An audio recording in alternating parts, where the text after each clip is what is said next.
أهلا بكم ومرحبا بكم في قناتنا وقناتكم جولة. من منكم لا يعرف هذا الحارس الأسطوري؟ لا شك أن هذه اللقطة محفورة في ذاكرة عشاق كرة القدم.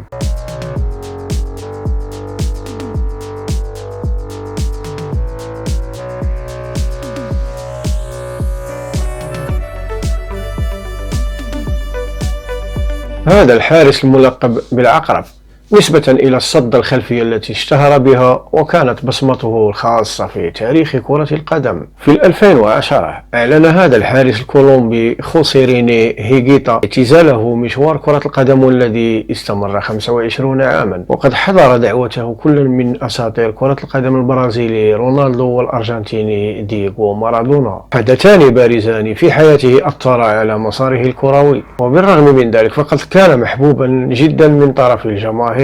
الحدث الأول أنه كان مشهورا بخروجه من المرمى أثناء المباريات، إذ لقبه البعض بالحارس المجنون. في عام 1990 أثناء مونديال إيطاليا خطأ منه استغله الكاميروني روجي ميلا ليسجل هدفا كان حاسما لإقصاء كولومبيا وخروجها من المونديال. هذا الحدث أثر عليه نفسيا، إذ كان دائما يحمل نفسه المسؤولية في خروج بلاده من حلم المونديال، حيث صرح وقال: أنا المسؤول، خطأي كلف بلدي غاليا. وما زاد من مشاكله هو دخوله للسجن بعد إنقاذه لابنة أحد رجال الأعمال في كولومبيا. ما القصة ولماذا دخل السجن؟ وذلك وقع بعد لعبه دور الوساطة في تسلم هذه الطفلة المختطفة ليكافئه والدها ب50,000 دولار. لكن المفاجأة أن السلطات الكولومبية رأت أن هذه العملية خارجة عن القانون، وهكذا تم اعتقاله هيغيتا في 1993 ليسجن بتهمة التوسط في قضية اختطاف. كانت هذه باختصار أبرز المحطات في حياة هذا الحارس الشهير ريني هيغيتا، وإلى فيديو قادم. لا تنسى الضغط على زر اللايك والاشتراك في القناة، وإلى اللقاء.